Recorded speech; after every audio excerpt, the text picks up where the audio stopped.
नमस्कार, मेरा नाम है अभयराज और निष्पक्ष दिव्य संदेश के YouTube मंच पर आपका स्वागत है।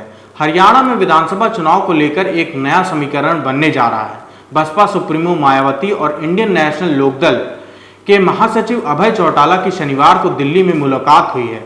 आने वाले कुछ दिनों में दोनों दल हरियाणा में मिलकर विधानसभा चुनाव लड़ने का ऐलान कर देंगे। लेकिन सवाल यह है कि क्या हरियाणा के मतदाता इस चुनावी गठबंधन को वोट देंगे? यह गठबंधन बीजेपी और कांग्रेस में से किसका खेल बिगाड़ेगी? लोकसभा चुनाव के नतीजे इनेलो और बीएसपी दोनों के लिए बेहद खराब रहे हैं। दोनों ही दलों को एक भी सीट नहीं मिली है और वोट प्रतिशत भी काफी कम रहा है। इनेलो मूल रूप से हरियाणा की ही पार्टी है, जबकि बसपा का मुख्य जनाधार उत्तर प्रदेश में है। लेकिन हरियाणा में इनेलो और उत्तर प्रदेश में बसपा बेहद कमजोर हो चुकी है और इनके राजनीतिक भविष्य को लेकर सवाल भी उठने लगे हैं। 2024 के लोकसभा चुनाव के नतीजे के बाद बसपा और इनेलो दोनों के सामने ही इस बात का संकट है कि वे अपना राजनीतिक आधार कैसे बनाए रखें। बसपा 1997 में राष्ट्रीय पार्टी बनी थी, लेकिन लोकसभा चुनाव में उसे एक भी सीट नहीं मिली है और उसका वोट शेयर 2% के आसपास रहा है। ऐसे में वह अपना राष्ट्रीय पार्टी का दर्जा खो सकती है।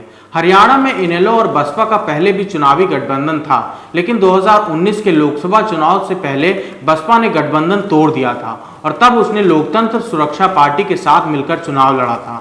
2018 में चौटाला परिवार में अंदरूनी खींचतान के बाद ओम प्रकाश चौटाला के बड़े बेटे अजय चौटाला अपने दोनों बेटे दुष्यंत चौटाला और दिग्विजय चौटाला के साथ इनेलो से आगे हो गए थे और इन्होंने जननायक जनता पार्टी का गठन किया था। जेजेपी ने सबसे ज्यादा नुकसान इनेलो का ही किया और 2019 के विधानसभा चुनाव में पार्टी सिर्फ एक ही सीट जीत सकी थी, जबकि 2014 में उसने विधानसभा की 19 सीटें जीती थीं।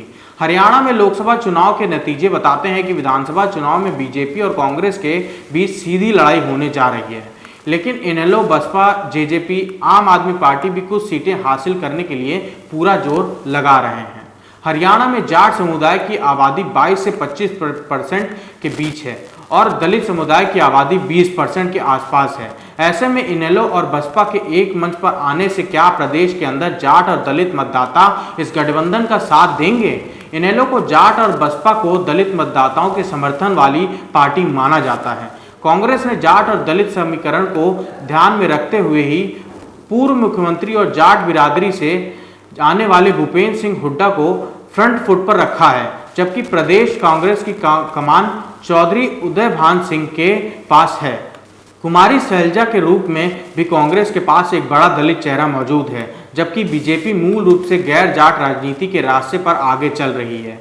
बीजेपी ने 2014 में हरियाणा में सरकार बनाने के बाद पहले मनोहर लाल खट्टर और फिर नायब सिंह सैनी को मुख्यमंत्री बनाया है। हालांकि उसने पूर्व मुख्यमंत्री और बड़े जाट नेता रहे बंसी लाल की बहू किरण चौधरी को अपने साथ जोड़कर पूर्व प्रदेश अध्यक्ष सुभाष बराला को राज्यसभा का सदस्य और ओम प्रकाश धनखड़ को राष्ट्रीय सचिव बनाकर यह संदेश दिया है कि वह इस ताकतवर समुदाय से दूर नहीं रखना चाहती हैं। बीजेपी के पास दलित चेहरे के रूप में राज्यसभा सदस्य कृष्ण लाल पंवार हैं। लोकसभा चुनाव में खराब प्रदर्शन के बाद भी इनेलो को उम्मीद है कि वह विधानसभा चुनाव में कुछ सीटें जीत सकती है, तो इसके पीछे सबसे बड़ी वजह जेजेपी में हो रही बगावत है। जेजेपी के 10 में से 6 विधायक बगावत के रास्ते पर हैं और पिछले कुछ महीनों में कई नेता पार्टी का साथ छोड़ चुके हैं। इनेलो को उम्मीद है कि जेजेपी में हुई बगावत का उसे फायदा मिलेगा और बसपा के साथ गठबंधन करने से कुछ हद तक दलित मतदाता भी उसके साथ आएंगे और ऐसे में वह खुद को हरियाणा की राजनीति में फिर से जिंदा कर सकेगी। इनेलो की कोशिश कुछ और राजनीतिक दलों को अपने साथ जोड़ने की है। ऐसी चर्चा है कि आगे इस गठबंधन में निर्दलीय विधायक बलराज कुंडू की पार्टी हरियाणा जन सेवक पार्टी और आम आदमी पार्टी भी आ सकते हैं। CSDS लोकनीति के द्वारा कराए गए पोस्ट पोल सर्वे से पता चलता है कि हरियाणा में इस बार दलित समुदाय के मतदाताओं में से हर 3 में से 2 ने कांग्रेस को वोट दिया है, जबकि हर 3 में से 2 जाट मतदाताओं ने भी कांग्रेस को वोट दिया है। ऐसे में जाट और दलित मतदाताओं का रुख लोकसभा चुनाव में कांग्रेस की ओर दिखाई दिया है। लेकिन अगर बसपा और इनेलो इन वर्गों के मतदाताओं को कुछ हद तक साथ लाने में कामयाब रहे तो इससे कांग्रेस को नुकसान हो सकता है, जबकि ऐसा माना जा रहा है कि बीजेपी का जोर गैर जाट वोट बैंक पर है।